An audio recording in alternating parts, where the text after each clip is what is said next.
अस्सलाम वालेकुम जी, welcome back. Yup तो अभी पिछली वीडियो तक मैं आप लोगों को एसिड रेन का इंट्रोडक्शन दे चुका हूँ। एसिड रेन के अंदर इन्वॉल्व्ड जो इसके रिएक्शंस हैं उनके बारे में बता चुका हूँ। और इसके साथ साथ मैं आपको इसकी दो बड़ी जो मेजर टाइप्स हैं, rather the only two types, wet deposition and dry deposition, इसके बारे में बता भी चुका हूँ और क्लैरिफिकेशन भी दे चुका हूँ कि इनमें फ़र्क क्या है। ठीक है। So now we will be moving forward with the causes of acid rain. तो naturally there are two causes to every problem related to environment, और वो क्या है अभी तक आप लोगों को पता हो जाना चाहिए। बड़ी बेसिक बात है। आपके एक नेचुरल कॉज होता है और फिर आपका एक एंथ्रोपोजेनिक या मैन मेड कॉज या ह्यूमन रिलेटेड कॉज होता है। ठीक है। क्लाइमेट चेंज का मसला उठा के देख लें, आप कोई भी मसला उठा के देख लेंगे, आपको ये दो बेसिक जो कॉजेज़ हैं ये आपके सामने ज़रूर आपको नज़र आएंगे। ठीक है। तो इसीलिए नेचुरली हम पहली बात करेंगे, आपके सामने है ये बिजली कड़क रही है, इसी के साथ साथ आपके सामने है ये वॉल्केनो है और इरप्शन हो रही है जी वॉल्केनो की, बड़ी शदीद किस्म की। बिजली अमूमन चमकती है, वॉल्केनो कभी कभी जो है इरप्ट होता है, लेकिन जब इरप्ट होता है तो बहुत ज़्यादा शिद्दत से होता है और एक दम ही आपकी हवा के अंदर बहुत से सल्फेट्स, बहुत से नाइट्रेट्स उनको खारिज करता है। जो आपकी बिजली है ये खसूसन नाइट्रेट्स जो है उसको हवा के अंदर छोड़ती है। तो ये आपकी हो जाती है नेचुरल रिसोर्सेज। ठीक है। वही बात जो मैं आपको बता रहा था, दो पर्टिकुलर कॉजेज हो जाते हैं। एक आपका नेचुरल कॉज या नेचुरल रिसोर्सेज जिसके थ्रू एमिशन हो रही है, और फिर आपका ह्यूमन कॉज या ह्यूमन रिसोर्सेज जिनके थ्रू एमिशन हो रही है। ठीक है। So the major natural causal agent for acid rain is volcanic emissions, और उससे क्या निकलता है, आपका सॉक्स और आपकी नॉक्स दोनों निकलते हैं with an emphasis on SOx. ठीक है जी। तो SO2 SO3 ये सारी चीज़ें निकलना शुरू हो जाती हैं and they then react to form H2SO4 या H2SO3। फिर lightning strikes also naturally produces nitric oxide, मैंने आपको जैसे बताया, that react with water molecules by electricity to produce nitric acid. Extra information, बहरहाल ये बात भी आपको समझ आ गई है कि लाइटनिंग के थ्रू जो है आपके अमूमन निट्रिक ऑक्साइड्स हैं जो कि प्रोड्यूस होते हैं, और लाइटनिंग अमूमन हुआ करती है। ठीक है। हर बारिश से पहले या बारिश के बाद आपको कहीं ना कहीं बिजली चमकती हुई ज़रूर नजर आएगी। तो जब भी बिजली चमकती है तो फिर आपके नाइट्रेट्स प्रोड्यूस होते हैं जो कि फिर जाके HNO3 यानी निट्रिक एसिड बनाते हैं, HNO3। Please forgive my writing.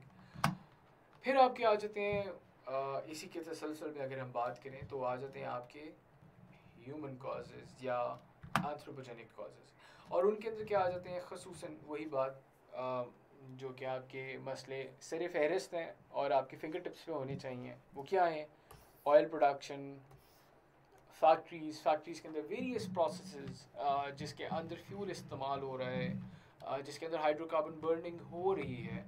तो असूली तौर पे जो आपका कॉज है वो तो आपका फॉसिल फ्यूल बर्निंग या हाइड्रोकार्बन बर्निंग है, जिसके हम ऑयल बर्निंग कह सकते हैं। ऑयल, गैस, कुछ भी आप कह लें, उसकी बर्निंग है जिसके तहत हवा के अंदर बहुत ज़्यादा सल्फेट्स और नाइट्रेट्स खारिज होते हैं। ठीक है। एंड देन ऑफ कोर्स आपकी ट्रांसपोर्टेशन एक्सक्लूडिंग साइकिल आपकी जितने भी बाकी रिसोर्सेज हैं ऑफ ट्रांसपोर्टेशन, ये सारे के सारे पेट्रोल, डीजल या सम फॉर्म ऑफ हाइड्रोकार्बन इस्तेमाल कर रहे हैं। अब सारे टेस्ला की तरह नहीं है जिन्होंने इलेक्ट्रिक कार्स इंट्रोड्यूस कर दी हैं, या ऑडी की तरह जिसने इलेक्ट्रिक गाड़ी जो है वो इंट्रोड्यूस कर दी है। Most of the transportation facilities run on some sort of hydrocarbon. ठीक है जी। ऑलमोस्ट ऑल ऑफ दी ये ऑटोमोबाइल जो है ना वो आपके हाइड्रोकार्बन के ऊपर रन हो रहे हैं। तो ये आपके मैन मेड सोर्सेज हैं। ठीक है। मैं एक बार एक मिनट इरेज कर दूँ आप लोगों के लिए।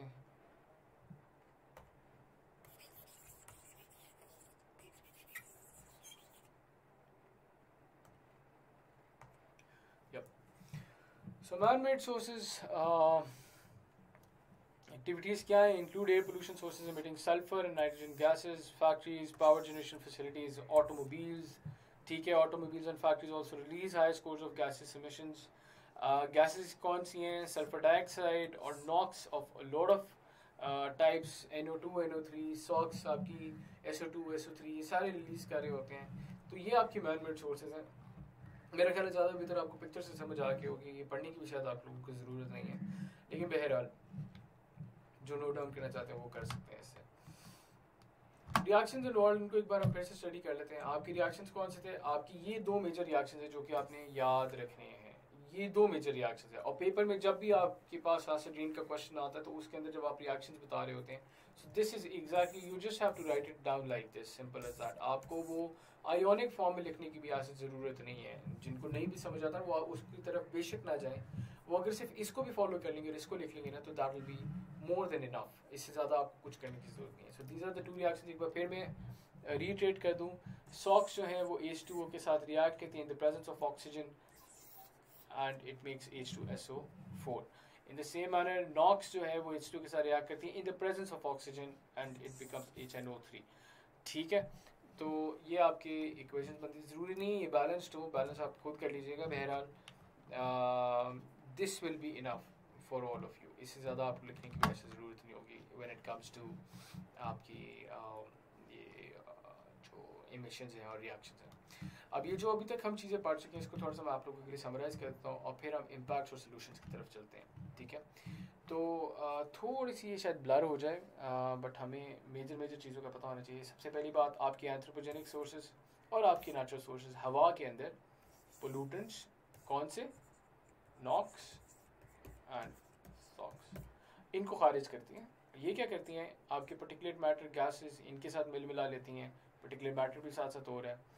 फिर आपकी हवा जो है वो उसको लेके चलती है। आपकी फिर ड्राई पार्टिकल डिपोजिशन होती है जिसको हम ड्राई डिपोजिशन कह रहे होते हैं, इसको आप इग्नोर करते हैं, ये आपके लिए ज़रूरी नहीं है। ड्राई पार्टिकल डिपोजिशन हो गई तो यही एयर मासेस जिन्होंने ड्राई पार्टिकल डिपोजिशन की आपके जगह जगह पे हो गई। ठीक है, ज़मीन पे हो गई, आर्किटेक्चर पे हो गई, जहाँ पे भी आपको सरफेस के ऊपर जो चीज़ें नज़र आ रही है वहाँ पे डिपोजिशन होना शुरू हो गई, जस्ट लाइक डस्ट। तो डस्ट के साथ अटैच होकर जो डिपोजिशन हो रही है उसको हम ड्राई डिपोजिशन कह रहे हैं। डिपोजिशन हुई इन द सेम मैनर आपकी वेट डिपोजिशन हुई है जो कि प्रेसिपिटेशन की फॉर्म है। प्रेसिपिटेशन की फॉर्म्स कौन सी हैं, फॉग, आपकी रेनफॉल है, स्नो है, स्लीट है, ये कुछ मेजर फॉर्म्स हैं जिनके तहत आप देखते हैं कि आपकी वेट डिपोजिशन हो रही होती है। सो आप पेपर के अंदर भी, पेपर पॉइंट ऑफ व्यू से अगर मैं बात करूँ तो पेपर पॉइंट ऑफ व्यू के हिसाब से एसिड रेन के ऊपर जब डिस्कशन हो रही हो, कोशिश कीजिए कि आप इस तरह से एक डायग्राम ज़रूर बनाएं। अब ज़रूरी नहीं है कि आप इस सारे के सारे को कॉपी करें। मेजर चीज़ें हैं, तो यानी कि आप एक छोटी सी फैक्ट्री दिखा देंगे, आप दिखा देंगे कि हवा इधर से निकल रही, एमिशंस निकल रही, जैसे मैंने साथ में वोल्केनो दिखा दें, फॉरेस्ट फायर्स दिखा दें, कुछ भी दिखा दें, नेचुरल रिसोर्सेज होगी, आप हवा में दिखाएं, इसको भी बेशक आप इग्नोर कर दें। एयर मास से आ गए, आपकी यहाँ पे बादल हैं, फिर ड्राई डिपोजिशन है और फिर आपकी वेट डिपोजिशन है, सिंपल एज दैट। ये बहरहाल दिखाना आप लोगों के लिए ज़रूरी है। इन्वायरमेंटल साइंस का पेपर रिक्वायर्स क्रिएटिविटी।